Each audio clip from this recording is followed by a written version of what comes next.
Hey, this is Tim Pierce. Here's a look at the kind of parts I create on the fly in my work making a living as a studio musician. Click the link below if you want to check out the full version in the masterclass with tabs and a jam track.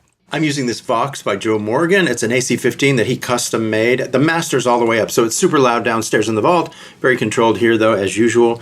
I played this first part on one string. It's eighths.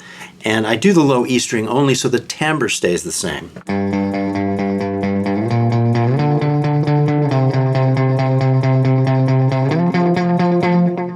Also, so I get to hear all those great slides. If I switch to the other string,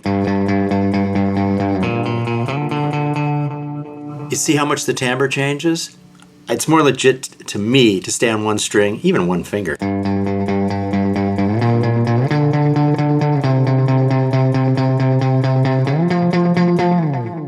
So I get all the slides and the timbre stays the same and it sounds really thick. I have to try and make it sound skinny, which on this guitar is a challenge because it's a very fat sounding guitar. The way I do that, switch to the treble pickup, turn down the volume so that it still has a little bit of gain, but it gets smaller and skinnier sounding. I also have a little bit of delay coming from the Eventide Eclipse. I start with this. So the music's on G.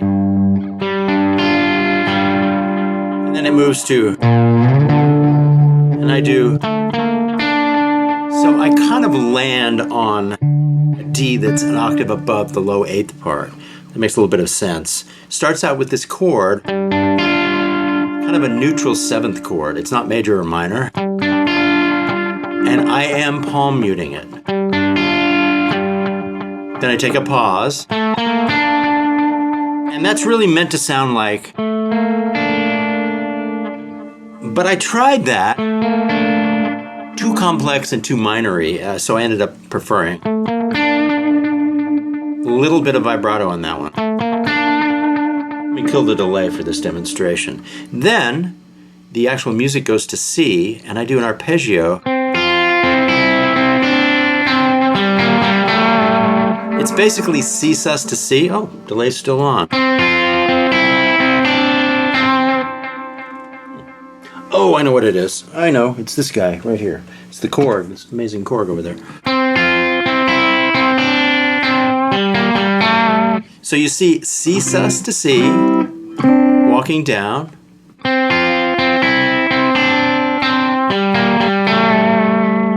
And that's just something to kind of rub in a kind of a neat way. See, if I'm on, as it goes to C, it goes to F, to get that tonality.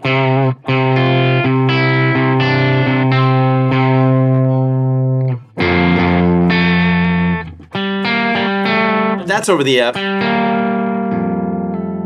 So it's kind of an F9.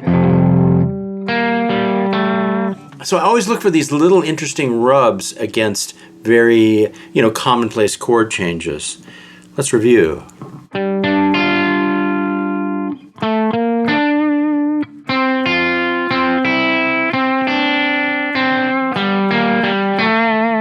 And I like these to ring together, so whatever it takes to make sure two notes are ringing at the same time.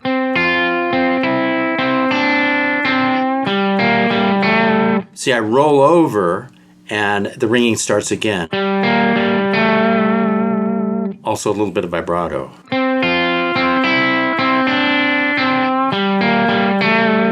Now I restart the phrase with a different ending, and that's another thing I like to do. I like to make the corners different. So that's the same, and now I use the open G as a drone. G is droning the whole time. I do the C sus to C move, and then I just walk up pentatonically in G. But landing on a C tonality there as the last corner.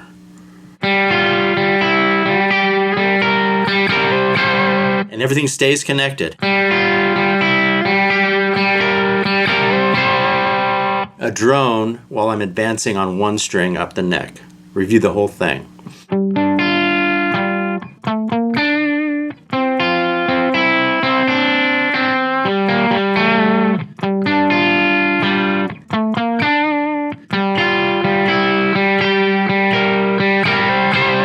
out slower. 3, 4.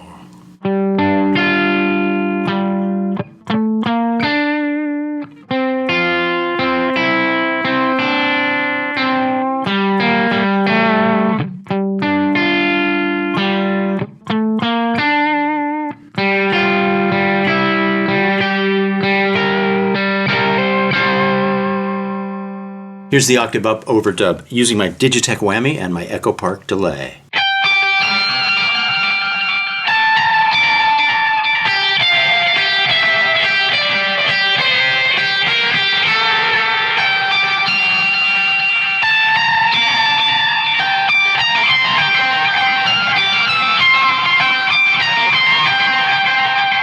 Now, the reason I can get away with such an affected sound is because I'm basically doubling, for the most part, the part I played an octave lower. So that part is clearer, and even though this part is crazy full of delay and the whammy, of course, the other part gives it definition. So I do everything as kind of an octave double, except at the end I break into a new melody.